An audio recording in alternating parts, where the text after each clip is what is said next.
Habíamos planteado entonces que a partir de los cambios que ocurren en la modernidad, nosotros debemos pensar en la idea de un nuevo paradigma, un paradigma cultural, en tanto las problemáticas de nuestras sociedades giran en torno a elementos que son propios de la cultura y de las identidades personales y de las identidades colectivas, y plantea Alain Touraine que esta idea de, de conflicto cultural y esta idea de paradigma cultural nos lleva a la idea de movimientos. Afirma Touraine que a partir de esta problemática, esto que nosotros decíamos del conflicto central, este, planteado por la división entre aquellos que se hacen agentes y dueños de los modelos culturales y quienes participan de ellos solo de manera dependiente y se esfuerzan por desprenderlos de ese poder social que los orienta, a partir de esta problemática ya no hay razón para oponer a Marx y a Max Weber. El primero, o sea, Marx, aporta la idea de que la vida social se funda en relaciones de dominación, mientras que Max Weber aporta la idea de que nos encontramos con un actor social que se orienta por valores. Si combinamos ambas ideas, plantea Touraine, obtendremos la definición de movimientos sociales. Estos refieren a actores opuestos por relaciones de dominación y conflicto que tienen las mismas orientaciones culturales y luchan por la gestión social de esta cultura y de las actividades que produce. En definitiva, la noción de movimiento social implica un cuestionamiento de la relación de dominación que permite al actor manejar los recursos culturales disponibles.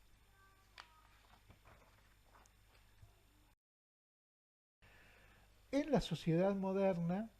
el movimiento que mejor representa este proceso de subjetivación que nosotros habíamos mencionado al principio es el movimiento obrero. Este se caracteriza por la defensa de la autonomía obrera contra la organización del trabajo, o sea, contra lo que tiene que ver con el taylorismo, la representación de la racionalidad al interior del taller, esta idea de quitar toda actividad vinculada con la producción intelectual del interior del taller, o esta idea propia del Fordismo de que las máquinas debieran ser producidas por máquinas y si nosotros no contamos con máquinas para producir máquinas, el trabajador debe parecerse lo más posible a una máquina. A esta lucha en contra de la cosificación del obrero en la producción se le suma otra por no caer en la identificación del movimiento obrero con la acción propiamente política, que busca en cierto modo el poder racional, el dominio del Estado. ¿Sí? En ese sentido, el movimiento obrero plantea, por un lado, esta autonomía contra la organización del trabajo y por otro lado plantea esta autonomía en relación con lo político específicamente. Sin embargo, son breves los periodos en donde el movimiento obrero logra cierta autonomía, ¿sí? Que se reconozca su independencia respecto de los partidos políticos. Plantea algunos momentos históricos en los que esto sí ocurre, por ejemplo, durante el periodo del sindicalismo de acción directa, en el paso del siglo XIX al siglo XX,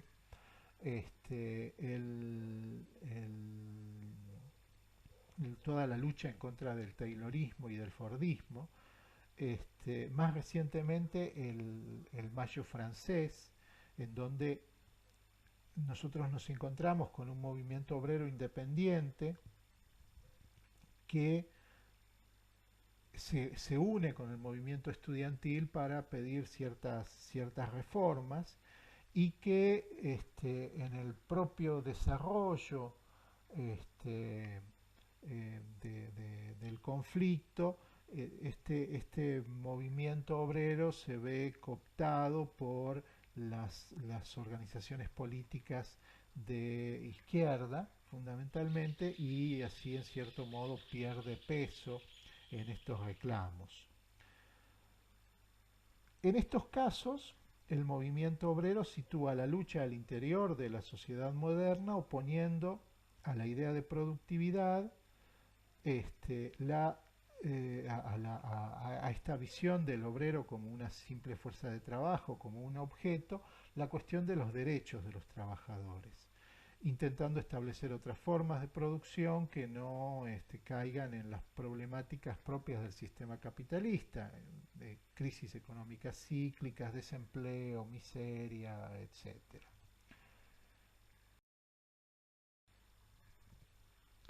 En los movimientos sociales,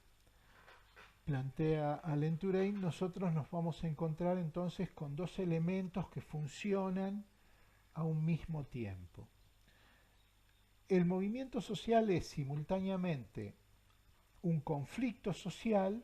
o sea, se plantea un conflicto social este, que tiene que ver con una situación de dominación de la que se pretende salir, y junto con el conflicto social aparece un proyecto cultural. Eh, los movimientos sociales aspiran siempre a la realización de valores culturales y a obtener la victoria frente a un adversario social. Entonces, nosotros nos encontramos en los movimientos sociales con un conflicto social y un proyecto cultural, o sea, no son meramente defensivos los movimientos sociales, no es que plantean una situación de dominación y se quedan en ello, sino que buscan plantear algún tipo de proyecto alternativo frente a ese conflicto en el que se enfrentan. Si nosotros unimos estos dos componentes, podemos llegar a otra definición de los movimientos sociales, entendiéndolos como que estos representan acciones colectivas con alta participación de base, que utilizan canales no institucionalizados y que van elaborando sus demandas, van encontrando formas de acción para expresarlas y se van constituyendo en sujetos colectivos, es decir, reconociéndose como grupo o categoría social. Lo que tiene de interesante esta definición es que da cuenta de esta concepción de movimiento, o sea, eh, nosotros podemos encontrar en ella esto que tiene que ver con algo no acabado, algo que se está haciendo, y que tiene que ver con esto de elaborar las demandas, encontrar formas de acción, este, eh, eso hace a la idea de movimiento social. Bien, tomando entonces esta definición de movimientos sociales, vamos a plantear algunas de las características de los movimientos sociales. Hemos dicho que los movimientos sociales representan un entramado de acción colectiva, ¿sí? O sea, los movimientos sociales plantean algún tipo de demandas y de acciones concretas que se hacen frente a este conflicto con el que nosotros nos encontramos en la sociedad. Una característica de los movimientos sociales es la espontaneidad, o sea, no tienen un entramado demasiado rígido, no tienen una estructura, no tienen una jerarquía, son más bien espontáneos y son muy difíciles de conducir o de saber cómo se van a ir desarrollando en su acción. Otra característica de los movimientos sociales es la ambigüedad, o sea, nosotros nos vamos a encontrar con un núcleo duro dentro de estos movimientos sociales, de personas que están muy bien formadas ideológicamente y que tienen muy en claro cuáles son las ideas, del movimiento social y alrededor de ese núcleo todo un conjunto de personas que adhieren a algunos de los aspectos, que no tienen una comprensión total del movimiento, pero que sienten que lo que allí se hace es importante, que